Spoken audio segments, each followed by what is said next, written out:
Capítulo 16. Como ganhar uma nova vida?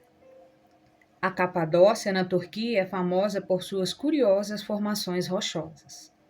Ao longo dos séculos, a chuva e o vento esculpiram a rocha, transformando-a em penhascos acidentados, colunas e torres no formato de cones. Durante a Idade Média, muitos cristãos que fugiam da perseguição vieram para esse terreno isolado e árido. Eles escavaram a rocha porosa a fim de criar esconderijos e casas. Os túneis profundos que cristãos escavaram foram transformados em cidades subterrâneas estabelecidas nas entranhas da terra, em profundidades equivalentes a 8 ou 9 andares. Em alguns períodos, cerca de 8.000 pessoas chegaram a morar nessas habitações subterrâneas. Hoje, os visitantes podem ver o que sobrou daquelas casas, inclusive das áreas destinadas à cozinha. As cinzas escuras e a fuligem no teto permanecem como lembrança solene da vida desses dedicados cristãos nos escuros aposentos dentro da terra. Os visitantes também podem ver outros compartimentos em que eles guardavam os animais, os bueiros escavados na terra para iluminação e passagens de ar. Entretanto, a parte que achei mais interessante e impressionante quando visitei a Capadócia foi algo que mostra a fé daquele povo: um batistério subterrâneo. O tamanho e profundidade do batistério revelam que aqueles fiéis cristãos não praticavam o batismo simplesmente derramando um pouco de água sobre a cabeça, mas por completa imersão. Batistérios desse tipo são encontrados em muitas partes do mundo antigo. Faz poucos anos visitei as ruínas de Éfeso, na Turquia Ocidental. Em seu auge, Éfeso era uma magnífica cidade com mais de 150.000 habitantes. Depois de caminhar pela rua principal, passando pela Biblioteca de Celso e pelo estádio com capacidade para 12.000 pessoas, vi algo que me chamou a atenção. Era uma placa que apontava para as ruínas de uma igreja cristã inaugurada cerca de 600 anos depois do tempo de Cristo. Ao andar na grama alta e subir as ruínas rochosas, outra placa atraiu meu olhar. Ela dizia: Batistério para batismo de adultos, século 6-7 depois de Cristo. Subi então em algumas pedras e lá estava ele. Novamente, era um grande batistério claramente projetado para completa imersão. Eu já tinha ouvido falar que havia algo semelhante na cidade de Roma, de modo que viajei para lá, pretendendo, entre outras coisas, procurar por aquele batistério. Ali no centro da cidade, a pouca distância do Vaticano, eu o encontrei. Está localizado em um pequeno edifício de formato octogonal, junto à Basílica de São João de Latrão. Possivelmente seja o mais antigo batistério de Roma. Seu tamanho e formato mostram claramente que até em Roma os primeiros cristãos praticavam o batismo por completa imersão. Essas antigas estruturas confirmam que a Igreja cristã continuou a prática do batismo por imersão por muitos séculos. Somente em 1311 d.C., no Concílio de Ravenna, é que a aspersão e o derramamento de água foram aprovados como práticas tão válidas como a imersão para o rito do batismo. O batismo no Novo Testamento. A própria palavra batizar vem do termo grego baptis, que significa precisamente submergir ou imergir alguma coisa. Não era outro significado no mundo antigo. Ninguém naqueles dias teria entendido mal. Em todo o Novo Testamento, o batismo sempre é um sinal da fé manifestada pelo crente em Jesus Cristo e de seu compromisso com a palavra de Deus. Há mais de 80 menções a batismo no Novo Testamento, sendo que o rito era por completa imersão e faz parte da comissão final de Cristo à sua igreja. As últimas palavras de uma pessoa são importantes e as instruções finais de Cristo a seus discípulos são extremamente preciosas. Momentos antes de subir ao céu, Jesus disse: Ide por todo o mundo e pregai o evangelho a toda criatura. Quem crer e for batizado será salvo. Quem, porém, não crer será condenado. Marcos capítulo 16, verso 15 e 16. O batismo por completa imersão é uma expressão de nossa fé interior. Significa que estamos totalmente comprometidos com Cristo. É o sinal externo, o reconhecimento público de que Jesus perdoou nossos pecados, nos salvou por sua graça e transformou nossa vida. O batismo não nos salva, mas faz parte vital do plano celestial de salvação, pois é o sinal externo de que Cristo nos salvou por sua graça e de que escolhemos viver uma vida de obediência espontânea. Preparação para o batismo. Em Mateus 28, lemos sobre um dos últimos encontros de Jesus com seus discípulos em uma montanha da Galiléia. Essa experiência está registrada tanto em Mateus como em Marcos. O relato de Mateus, contudo, é mais detalhado. Ali, o autor descreve que Jesus aponta 3 coisas importantes relacionadas ao batismo. Conhecer, Jesus disse: vão e façam discípulos em todas as nações, batizando-os em nome do Pai e do Filho e do Espírito Santo, ensinando-os a obedecer a tudo o que eu lhes ordenei. Mateus capítulo 28, verso 19 e 20. Você não assinaria um documento legal sem antes ler seu conteúdo. Também não assumiria um compromisso sagrado sem entender o que está envolvido nessa responsabilidade. Por isso, o primeiro passo é ensinar e instruir de maneira que a pessoa entenda o significado da fé cristã.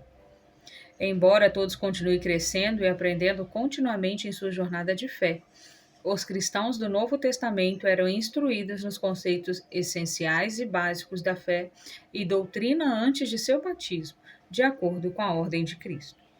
Falando a respeito dos que foram batizados no Pentecostes, Pedro declarou: e perseveraram na doutrina dos apóstolos e na comunhão e no partir do pão e nas orações. Atos capítulo 2, verso 42.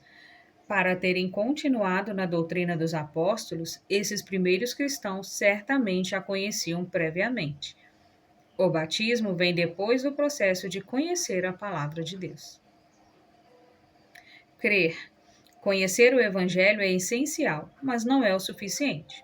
Deve haver uma resposta de fé da parte daquele que ouve. Jesus disse: vão pelo mundo todo e preguem o Evangelho a todas as pessoas. Quem crer e for batizado será salvo, mas quem não crer será condenado. Marcos capítulo 16, verso 15 e 16. Crer é a resposta inteligente de uma pessoa de vontade livre. Crer é aceitar pela fé os ensinamentos recebidos. É colocar a confiança em Cristo, aceitar a salvação que Ele oferece de graça. É muito mais do que um consentimento mental. A crença ou fé do Novo Testamento requer o compromisso da vontade de render-se aos desafios de Cristo, aceitar sua vontade e obedecer os seus mandamentos. Arrepender. As pessoas que ouviram o Evangelho no dia de Pentecostes creram nele. Na verdade, quando ouviram isso, ficaram aflitos em seu coração e perguntaram a Pedro e a outros apóstolos: irmãos, que faremos? Pedro respondeu: arrependam-se, cada um de vocês seja batizado em nome de Jesus Cristo para perdão dos seus pecados e receberão o dom do Espírito Santo. Atos capítulo 2, versos 37 e 38. O arrependimento significa uma mudança de atitude em relação aos nossos pecados. Já não amamos as coisas que deixam o coração de Deus partido. Nossa mentalidade muda. Não desejamos fazer nada que traga tristeza ao nosso Salvador. Ficamos tristes por nossos pecados e entregamos a Cristo aquele erro específico que o Espírito Santo nos apontou. Não mais nos agarramos a ele. Envolvidos pela resplandecente luz que vem da cruz, escolhemos abandoná-lo. Lamentamos nosso comportamento, não suas consequências. Ficamos tristes pelo que fizemos, não por termos sido apanhados. Esse é o verdadeiro arrependimento. O apóstolo Paulo chama isso de tristeza segundo Deus, que produz arrependimento para a salvação. Segundo a Coríntios, capítulo 7, versículo 10. Esses 3 passos são essenciais. Eles também nos oferecem evidência de que o batismo não é para bebês, pois estes ainda não têm maturidade necessária para a compreensão das coisas espirituais. Quantos tipos de batismo? Com o claro ensinamento das Escrituras e as evidências da história, parece estranho que tantas igrejas pratiquem diferentes tipos de batismo. Algumas derramam água sobre a cabeça dos bebês, outras preferem mergulhar o dedo na água e com ele tocar a testa da criança. Outras ainda esperam a criança ficar um pouco mais velha, então derramam azeite sobre a sua cabeça. Um grupo derrama azeite 3 vezes, em nome do Pai, do Filho e do Espírito Santo. Já ouvi falar de algo chamado batismo de pétalas de rosas, realizados por um pastor muito criativo que apanhou um monte de pétalas de rosas, colocou-as em um balde e as derramou sobre a cabeça de meninos e meninas que estavam sendo batizados. Nenhum desses diferentes métodos corresponde ao que a Bíblia ensina. O começo de uma vida nova. Quando João Batista começou a batizar pessoas no Rio Jordão, o rito não era novidade. Os judeus tinham grandes tanques nos quais eles se mergulhavam para se livrar da impureza. O batismo que João ministrava seguia uma ideia semelhante. Era um batismo de arrependimento para a remissão de pecados. Marcos capítulo 1, verso 4. O apóstolo Paulo estava de acordo ao chamar o batismo de o lavar regenerador. Tito capítulo 3, verso 5. Mas, em sua carta aos Romanos, ele agregou uma nova dimensão que enriquece grandemente o significado do batismo. Ele diz que quando o pastor, agindo como representante de Cristo, nos submergir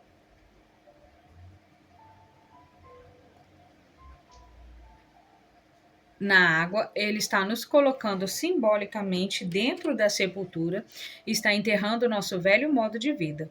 Ao nos levantar da água, é como se ocorresse uma ressurreição.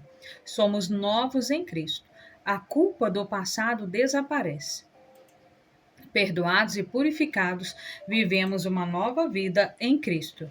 Dessa maneira, diz Paulo, participamos da morte de Jesus por nossos pecados, como também de sua ressurreição e de um novo começo na vida. Romanos capítulo 3, 6, versos 3 e 4. Quem quer que venha a Jesus entra em um processo de mudança.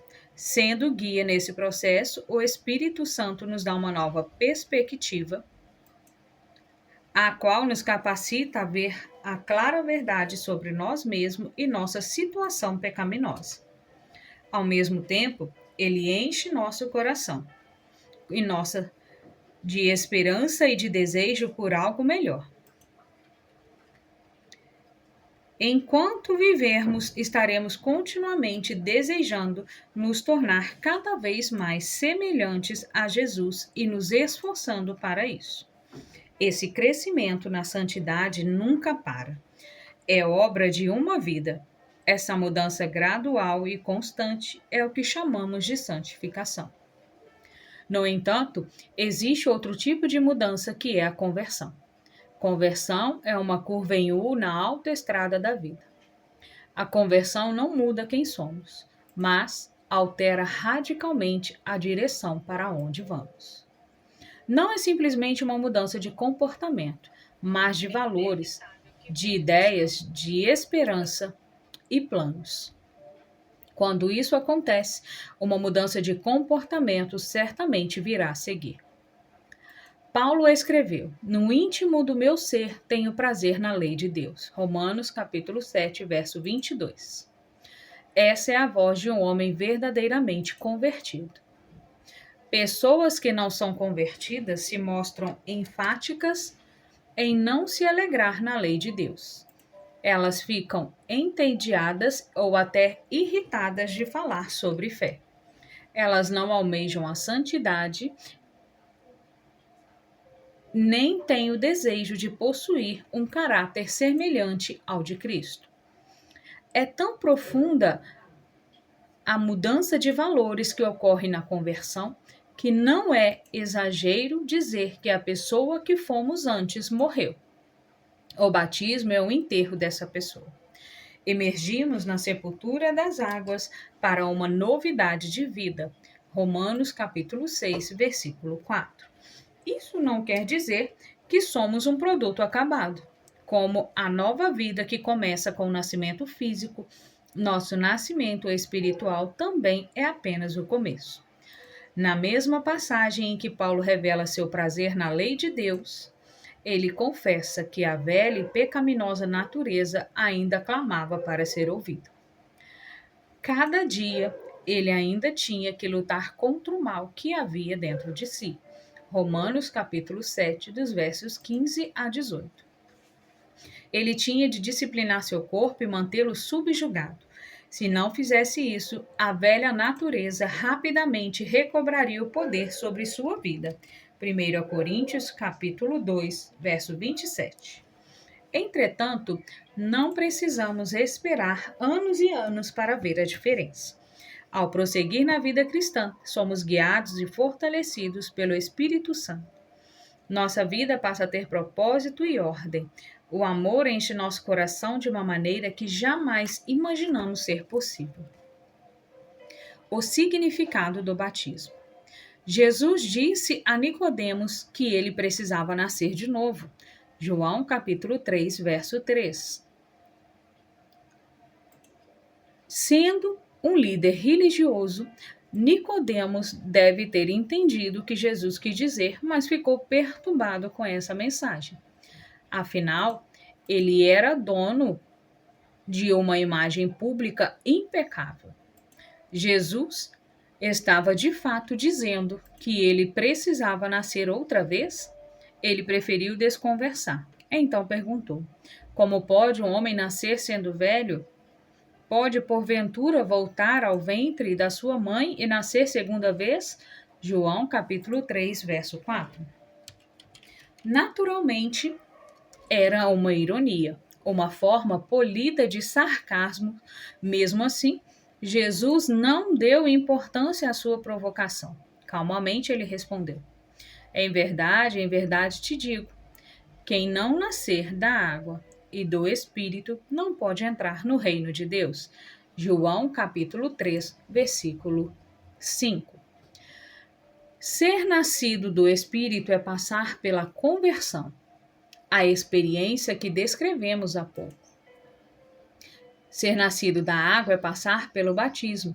O nascimento espiritual é invisível. Deus que conhece o coração é a testemunha verdadeira. O batismo, por outro lado, é público e visível, podendo ser fotografado, certificado e registrado em um livro. Mas, mais que um símbolo, o batismo é um testemunho público de uma realidade espiritual. Ele simboliza lavagem espiritual e purificação do pecado. Representa também morte, sepultamento e ressurreição para uma nova vida. Mas o batismo é seguramente muito mais do que um símbolo. O ato físico de ser submerso não tem nenhum mérito. Ele não é uma boa ação que podemos apresentar para demonstrar que merecemos ir para o céu. No entanto, Deus, em sua misericórdia, escolheu honrar nossa fé e responder ao nosso desejo de viver em santidade. O que expressamos por meio do batismo? Quando somos batizados, o Espírito Santo de Deus enche nossa vida de maneira poderosa e admirável. Aprendemos isso com o exemplo de Jesus. O registro bíblico diz: assim que Jesus foi batizado, saiu da água. Naquele momento, os céus se abriram e ele viu o Espírito de Deus descendo como pomba e pousando sobre ele. Então, uma voz dos céus disse: este é o meu filho amado, em quem me agrado. Mateus, capítulo 3, versos 16 e 17. Note que a passagem diz que Jesus saiu da água. Para ter saído da água, Jesus teve que estar mergulhado nela. Jesus, nosso exemplo, foi batizado por imersão. Também aprendemos que o Espírito Santo desceu sobre ele numa medida especial de poder. É verdade que Jesus foi concebido pelo Espírito Santo no ventre de Maria, Mateus capítulo 1, versículo 20. O Espírito o guiou ao longo de sua infância e juventude. O Espírito Santo fortaleceu na hora da tentação. Ele nunca esteve sem o Espírito Santo, mas quando foi batizado, o Espírito desceu de maneira especial, a fim de lhe conceder poder para sua vida de serviço e sua missão.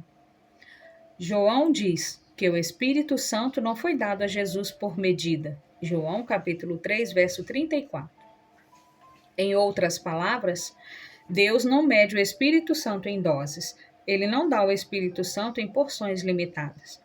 Nosso Pai Celestial dá o Espírito Santo sem medida aos que se entregam plenamente à sua vontade. A experiência de Jesus também é para nós. O Espírito Santo está em cada um de nós desde o começo, atuando em nosso coração e nos trazendo ao arrependimento para uma vida nova em Cristo.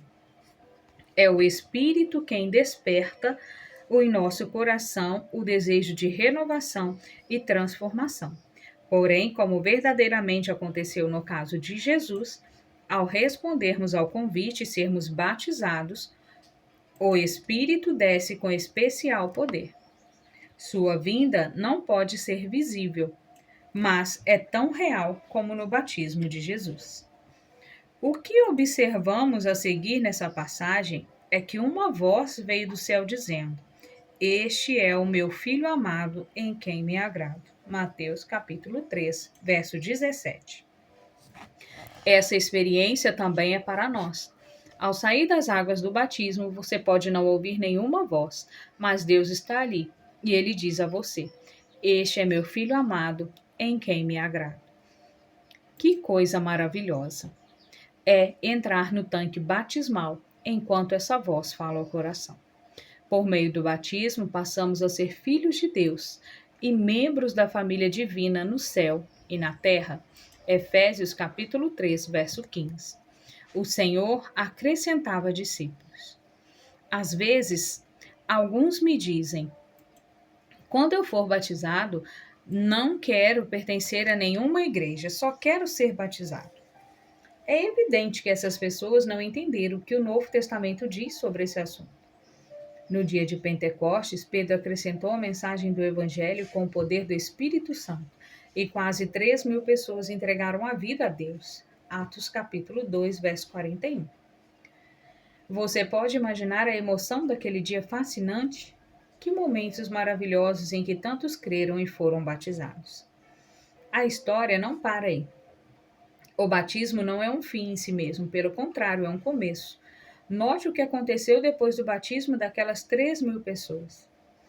O registro diz que elas perseveraram na doutrina dos apóstolos e na comunhão, no partir do pão e nas orações. Acrescentava-lhes o Senhor dia a dia os que iam sendo salvos.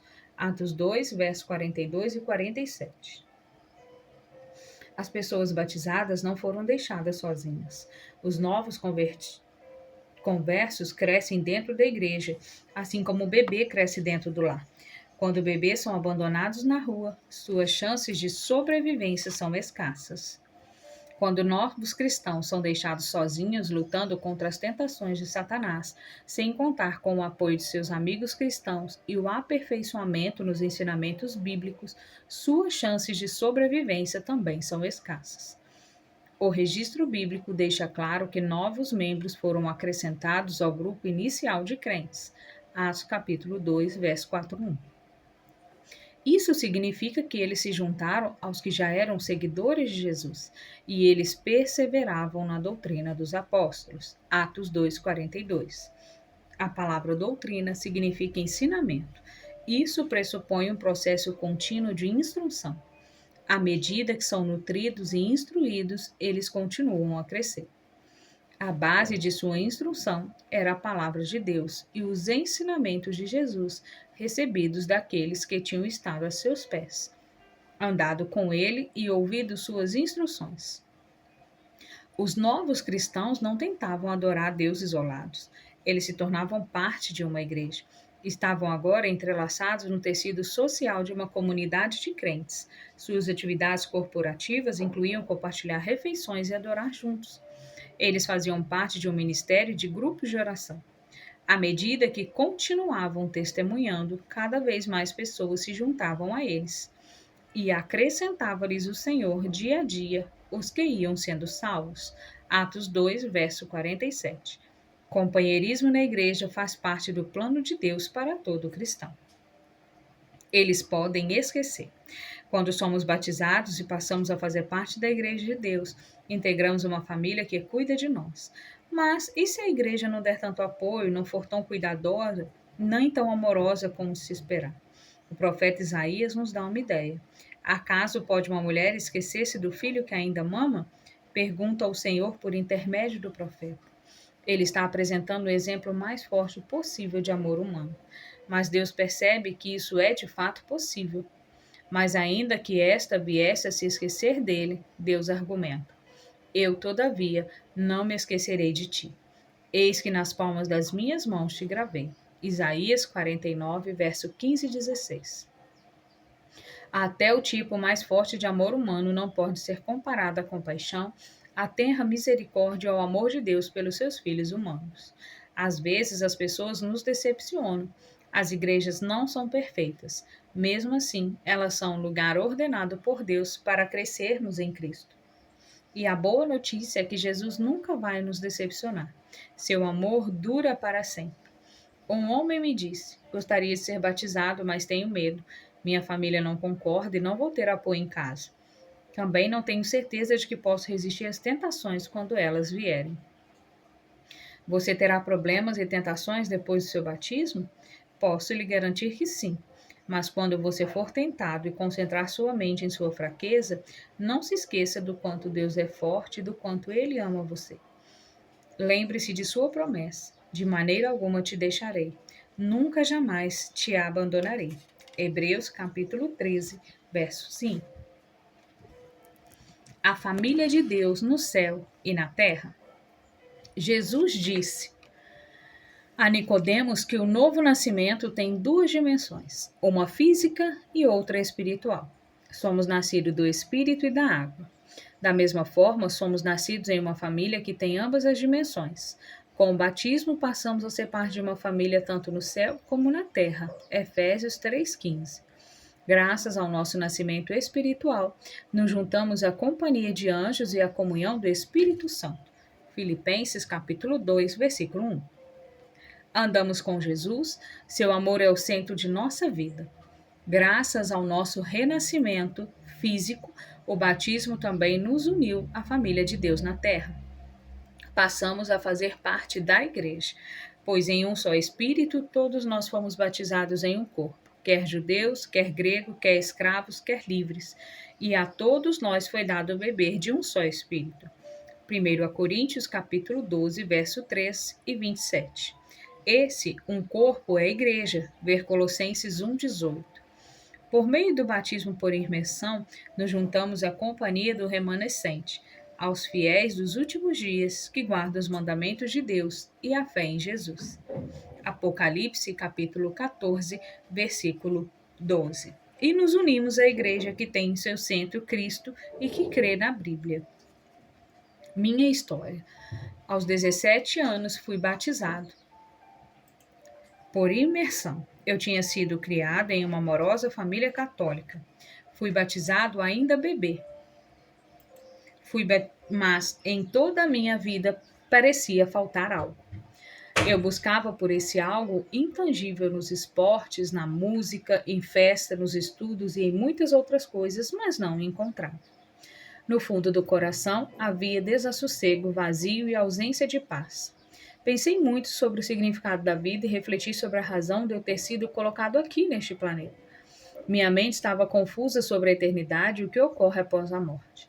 Ao estudar sozinho as verdades bíblicas, descobri que o meu coração anelava o tempo todo a paz e a alegria que somente Jesus pode dar. Em Cristo, descobri que aquele que me conhecia melhor era quem mais me amava.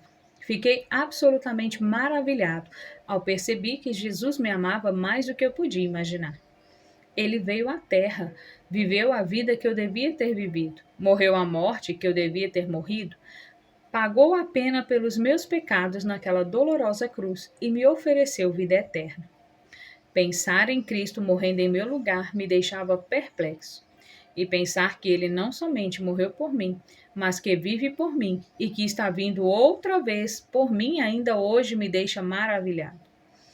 Um novo senso de propósito preencheu minha vida, enquanto meu coração era inundado por sua graça e minha mente era iluminada pelas verdades de sua palavra. O Espírito Santo me impressionou profundamente, levando-me a tomar a decisão de testemunhar, por meio do batismo, sobre o que Cristo havia feito em minha vida e a segui-lo integralmente. Essa foi uma das decisões mais importantes de minha vida. É possível que Jesus esteja guiando você a uma decisão semelhante. Ao ler as páginas deste livro, seu coração tenha sido tocado pelo Espírito Santo. Jesus tem se tornado mais real em sua vida. Você tem descoberto novas verdades em sua palavra. O Espírito de Deus está lhe dizendo: e agora? Por que te demoras? Levanta-te, recebe o batismo e lava os teus pés, invocando o nome dele. Atos capítulo 22, verso 16. Você responderá ao chamado do Espírito Santo e seguirá Jesus até o batismo bíblico? Por que não toma essa decisão agora mesmo?